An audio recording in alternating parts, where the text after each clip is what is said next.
നമസ്കാരം. ഇന്ന് എല്ലാം സമൂഹ മാധ്യമങ്ങളിലൂടെയാണ് ജനങ്ങൾ അറിയുന്നത്. നല്ലതും നല്ലതല്ലാത്തതുമായ എല്ലാ കാര്യങ്ങളും ഇപ്പോൾ സമൂഹ മാധ്യമങ്ങളിൽ വ്യാപകമായി പരക്കുന്ന ഒരു സ്ഥിതിയാണ് ഉള്ളത്. സമൂഹമാധ്യമങ്ങൾ വരുന്നത് ആദ്യം വിശ്വസിക്കുക എന്നുള്ള ഒരു അവസ്ഥ പോലും ഇപ്പോൾ ഉണ്ടായിരിക്കുന്നു. നമ്മളൊരു ചൊല്ലുണ്ട്, സീയിങ് ഈസ് ബിലീവിങ്, കാണുന്നത് വിശ്വസിക്കുക എന്നുള്ള ഒരു പഴയ പ്രയോഗമുണ്ട്. അതുപോലെയാണ് സമൂഹ മാധ്യമങ്ങൾ നമ്മൾ എന്ത് കണ്ടാലും അതൊക്കെ ശരിയാണെന്ന് വിശ്വസിക്കും, പിന്നീട് അങ്ങോട്ട് തുടർ നടപടികൾ സ്വീകരിക്കുകയും ചെയ്യുന്നതാണ് നമ്മുടെയൊക്കെ ഒരു സാധാരണ രീതി. പല നേതാക്കന്മാരെയും അവരുടെ കുടുംബാംഗങ്ങളെയും ഒക്കെ ബന്ധപ്പെട്ട് നിരന്തരമായി ഇത്തരത്തിലുള്ള വാർത്തകളും വരുന്നുണ്ട്. ഏതായാലും കേരളത്തിൽ പഞ്ചായത്ത് തിരഞ്ഞെടുപ്പും നിയമസഭാ തിരഞ്ഞെടുപ്പും ഒക്കെ പടിവാതിക്കൽ എത്തി നിൽക്കുന്ന സമയത്ത് ഇത്തരം വാർത്തകൾക്ക് യാതൊരു പഞ്ഞവും ഉണ്ടായിട്ടുമില്ല.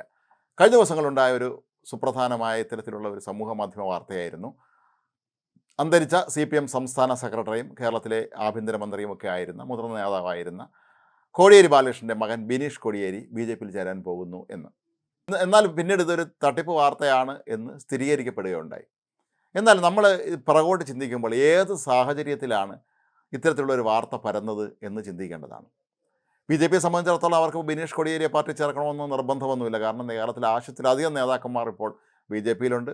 മറ്റ് പല പ്രസ്ഥാനങ്ങളിൽ നിന്നുള്ള വളരെ ശക്തമായ വേരുകളുള്ള നല്ല ആൾബലവും സ്വാധീനവും ഒക്കെ ഉള്ള സമുദായ പിൻബലമൊക്കെ ഉള്ള ഒരുപാട് പേര് BJPയിൽ മറ്റ് രാഷ്ട്രീയ പാർട്ടികളിൽ നിന്ന് അവിടെ ചേർന്നുകൊണ്ടിരിക്കുകയാണ്. ഒരുപാട് നിലവിൽ അവിടെ ഉണ്ട്. ആ കൂട്ടത്തിൽ പിന്നെ എന്തിനാണ് ബിനീഷ് കോടിയേരിയെ കൂടെ ചേർക്കുന്നത് എന്ന ചോദ്യവും അവിടെ ഉദിക്കുന്നു. ബിനീഷ് കോടിയേരിയെ സംബന്ധിച്ചിടത്തോളം അദ്ദേഹത്തിന് ഇതിൻ്റെ പേരിൽ ചില കേസുകളൊക്കെ നേരത്തെ ഉണ്ടായിരുന്നു. മയക്കുമരുന്നുമായി ബന്ധപ്പെട്ട കേസിൽ അദ്ദേഹം ബാംഗ്ലൂരിൽ തടവിലായിരുന്നു. അങ്ങനെ കോടിയേരി ബാലകൃഷ്ണൻ ജീവിച്ചിരുന്ന സമയത്തിന്, അദ്ദേഹം പാർട്ടി സെക്രട്ടറി ആയിരുന്ന സമയത്ത് തന്നെ പാർട്ടിക്ക് ഏറെ മനക്കേടുണ്ടാക്കിയ നിരവധി സംഭവങ്ങളിൽ അദ്ദേഹം പങ്കാളിയായിരുന്നു. അന്ന് കേരളത്തിലുണ്ടായ പല വിവാദങ്ങളിലുമൊക്കെ തന്നെ ബിനീഷ് കോടിയേരിയുടെ പേര് സജീവമായി പറഞ്ഞു കേട്ടതുമാണ്. അങ്ങനെയുള്ളവർ ബിനീഷ് കോടിയേരി എടുത്തിട്ട് BJPക്ക് പ്രത്യേകിച്ച് ഒന്നും ചെയ്യാനില്ല എന്നുള്ളത് ഒരു പരമാർത്ഥം. എങ്കിലും അവിടെ നിൽക്കട്ടെ, നമുക്ക് ഇതിൻ്റെ സാഹചര്യം എന്താണെന്ന് നോക്കാം. കഴിഞ്ഞ ആഴ്ച മുഖ്യമന്ത്രി പിണറായി വിജയൻ വാർത്താസമ്മേളനം നടത്തിയ ചില പരാമർശങ്ങൾ തന്നെയായിരിക്കാം ഒരുപക്ഷെ ഇത്തരത്തിലുള്ളൊരു പോസ്റ്റ് ഉണ്ടാവാൻ കാരണമെന്ന് വേണം നമ്മൾ കരുതാൻ. പിണറായി വിജയൻ തൻ്റെ മകനെക്കുറിച്ച് അങ്ങ് വാചാലനാവുകയായിരുന്നു.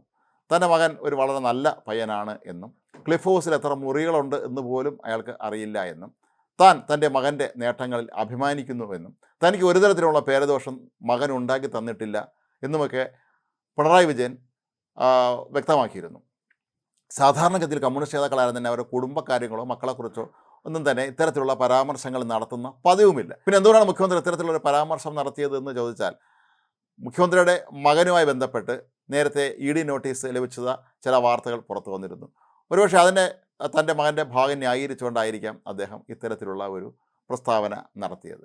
അതേസമയം പിണറായി വിജയൻ്റെ സന്തത സഹചാരിയായിരുന്ന അദ്ദേഹത്തിൻ്റെ ഏറ്റവും വിശ്വസ്തനായ സുഹൃത്തും സഹപ്രവർത്തകനും സഖാവുമൊക്കെ ആയിരുന്ന കോടിയേരി ബാലകൃഷ്ണൻ്റെ ജീവിതത്തിൻ്റെ സായാഹ്നത്തിൽ അദ്ദേഹത്തിന് ഈ മക്കൾ കാരണം നിരവധി പ്രശ്നങ്ങൾ നേരിടേണ്ടി വന്നിട്ടുണ്ട്.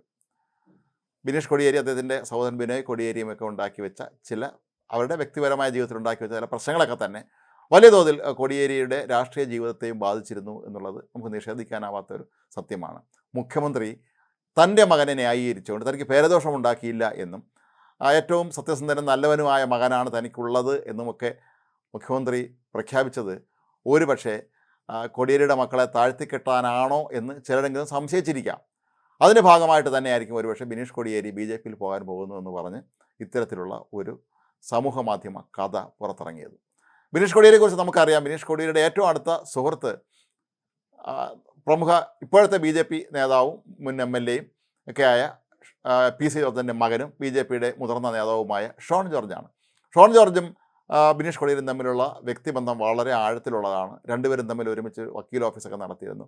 അങ്ങനെ BJPയുടെ ഇന്ന് കേരളത്തിലെ ഏറ്റവും ശക്തരായ നേതാക്കൾ ഒരാളാണ് ഷോൺ ജോർജ്. അങ്ങനെയുള്ള ഷോൺ ആത്മസുഹൃത്തായിരിക്കുമ്പോൾ മുഖ്യമന്ത്രി ഇത്തരത്തിലുള്ള ഒരു പരാമർശം നടത്തുമ്പോൾ അത് തനിക്കൊരു വ്യക്തിപരമായ ക്ഷീണമാണ് എന്ന് കരുതി ബിനീഷ് കോടിയേരി BJPയിൽ ചേരാൻ പോകുന്നു എന്ന് സംശയിച്ച ആരെങ്കിലും ആയിരിക്കാം ഒരുപക്ഷെ ഇത്തരത്തിലുള്ള ഒരു പോസ്റ്റ് അല്ലെങ്കിൽ സമൂഹ മാധ്യമങ്ങളിലൊക്കെ ഇത്തരം കഥകൾ പ്രചരിപ്പിച്ചത് എന്ന് വേണം കരുതാൻ. മുഖ്യമന്ത്രിയുടെ പരാമർശം തന്നെ ആയിരിക്കാം ഒരുപക്ഷെ ഈ സന്ദർഭത്തിന് ഏറ്റവും യോജിച്ച രീതിയിൽ അതിനൊരു തിരിച്ചടി കൊടുക്കാൻ എന്ന വണ്ണം ബിനീഷ് കോടിയേരി BJPയിൽ ചേരാൻ പോകുന്നു എന്ന രീതിയിൽ വാർത്തകൾ പുറത്തു വന്നത്. ഏതായാലും ഷോൺ ജോർജ് പോലും ഇക്കാര്യം സ്ഥിരീകരിച്ചിട്ടില്ല. ബിനീഷ് കോടിയേരിയെ സംബന്ധിച്ചിടത്തോളം PC ജോർജും എപ്പോഴും പറയാറുള്ള കാര്യമാണ് ബിനീഷ് കോടിയേരിയും തൻ്റെ കുടുംബവുമായുള്ള ഒരു ആത്മബന്ധത്തെക്കുറിച്ച്. തനിക്ക് ഏറ്റവും അടുപ്പമുള്ള, തനിക്ക് മകനെപ്പോലെ സ്നേഹമുള്ള ഒരു വ്യക്തിയാണ് ബിനീഷ് കൊടിയേരി എന്ന് PC ജോർജും പലതവണ പറഞ്ഞിട്ടുണ്ട്. ഇവർ തമ്മിലുള്ള ഷോൺ ജോർജുമായുള്ള ആത്മബന്ധത്തെക്കുറിച്ചൊക്കെ തന്നെ പലതവണ പറഞ്ഞിട്ടുമുണ്ട്. അത്തരത്തിലുള്ള സന്ദർഭം നിലവിലുള്ളത് കൊണ്ട് തന്നെ ആയിരിക്കാം ഈ സോഷ്യൽ മീഡിയയിൽ പലപ്പോഴും സംഭവിക്കാറുള്ളത് പോലെ ഈ സന്ദർഭം കണക്കാക്കി ഇത്തരത്തിലുള്ള ഈ വാർത്തകൾ പുറത്തുവിടുന്നത്. പെട്ടെന്ന് ഇത്തരം വാർത്തകൾ ലഭിക്കുമ്പോൾ നമ്മളും അത് ശരിയാണ് എന്ന് തോന്നുന്ന അവസ്ഥയിലേക്ക് ചെന്നെത്തും. BJP ഇപ്പോൾ കേന്ദ്രം ഭരിക്കുന്ന പാർട്ടിയാണ്. BJPയിൽ ചേർന്നാൽ ഒരുപക്ഷെ ഒരുപാട് നേട്ടങ്ങൾ ഉണ്ടാകാം എന്നൊക്കെയുള്ള വാഗ്ദാനങ്ങൾ ലഭിച്ച് ഒരുപാട് പേര് ഇപ്പോൾ BJPയിൽ ചേരുന്നുണ്ട്. മറ്റ് പാർട്ടികൾ വിട്ട് BJPയിലേക്ക് പോകുന്നത് നിരവധി പേരുണ്ട്. അക്കൂട്ടത്തിൽ ബിനീഷ് കൊടിയേരിയും ഒരുപക്ഷെ BJPയിൽ ചേരുമെന്നും നേരത്തെ അദ്ദേഹത്തിൻ്റെ പേരിലുണ്ടായിരുന്ന ബാംഗ്ലൂരിൽ മറ്റൊക്കെ ഉണ്ടായിരുന്ന കേസുകളൊക്കെ തന്നെ ഇതോടുകൂടി ഇല്ലാതാകുമെന്നൊക്കെ ആയിരിക്കാം ഒരുപക്ഷെ ഈ വാർത്ത സൃഷ്ടിച്ചവർ ചിന്തിച്ചിട്ടുണ്ടായിരിക്കുക.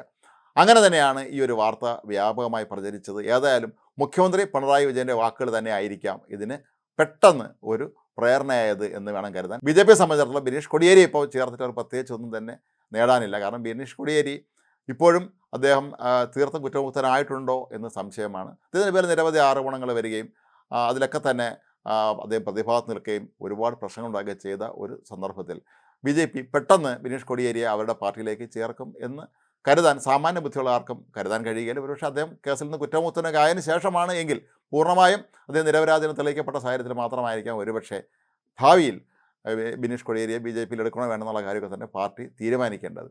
ഏതായാലും ഈ ഒരു വ്യാജ വാർത്ത അല്ലെങ്കിൽ സോഷ്യൽ മീഡിയയിൽ പരന്ന ഈ ഒരു വാർത്ത ഒരുവിധപ്പെട്ട ആളുകളൊക്കെ വിശ്വസിച്ചു എന്ന് തന്നെ വേണം കരുതാൻ. ചില പ്രമുഖ ചാനലുകളുടെയൊക്കെ തന്നെ ലോഗോ ഈ വാർത്തകൾ കാണാമായിരുന്നു. അതുകൊണ്ട് തന്നെ ഇതിന് വിശ്വാസ്യതയും ഏറിയിരുന്നു.